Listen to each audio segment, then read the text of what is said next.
All right, I'm fired up. I'm speaking on a panel at Assembia, so might as well stir the pot a bit before flying out today. There was a quote last week from a CVS Health spokesperson in response to the long-awaited congressional report by Senator Bill Cassidy on 340B reform.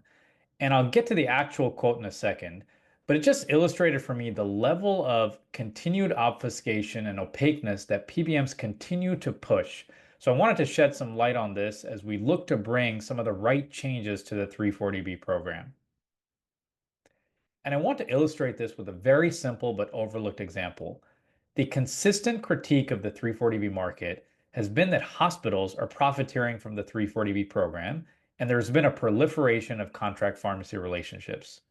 And it is true that hospitals account for 80% of the 340B market, but what's not discussed nearly as much is the hidden driver behind 340B's contract pharmacy explosion, PBMs.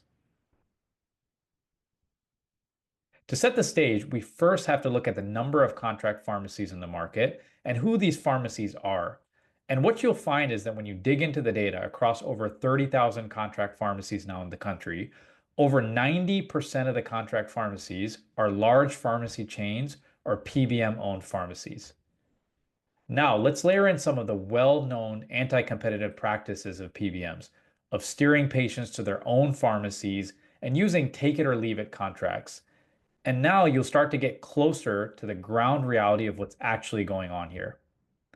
For those of you that work in the pharmacy industry, you know what a network restriction or network lockout is. And for those of you that don't, it simply means that PBMs dictate where you can and cannot fill your medication.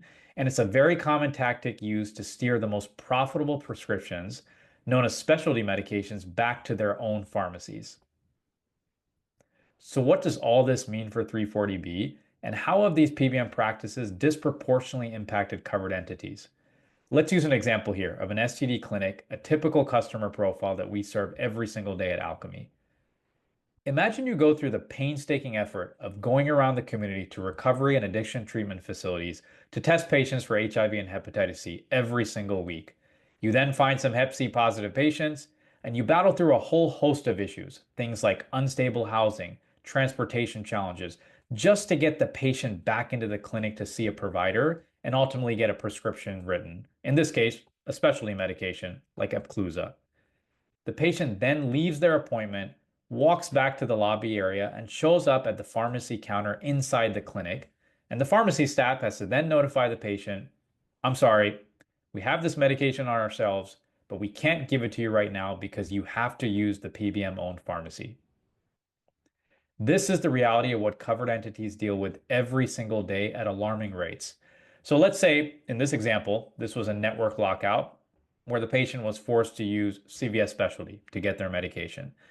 Now, in order for this covered entity to receive any 340B proceeds, they're faced with an obvious choice, having to enroll with CVS Specialty as a contract pharmacy and take whatever terms they're given, because the alternative is recovering no proceeds from this after doing all the work in the community. Now, let's come full circle to the quote from the CVS spokesperson in response to the congressional report, and I'll read the quote for you here. Any potential reforms to the 340B program should be judged through a simple question. Will this improve access to healthcare for these populations, or will it simply shift more profits to big pharma? End quote. First of all, it's interesting that he obviously did not include anything about shifting more profits to big PBMs. No surprise here. But the irony here is calling out big pharma, which is paying for the entire 340B program. But nevertheless, the important point here is we actually agree on the framing of the question. But where we have to have more discussion is discussing under what scenarios it's okay for a vulnerable patient who, the moment they walk out of the clinic, will likely fall out of care, is better served by having to call CVS Specialty instead of getting their medication at the counter they're standing in front of. This makes no sense.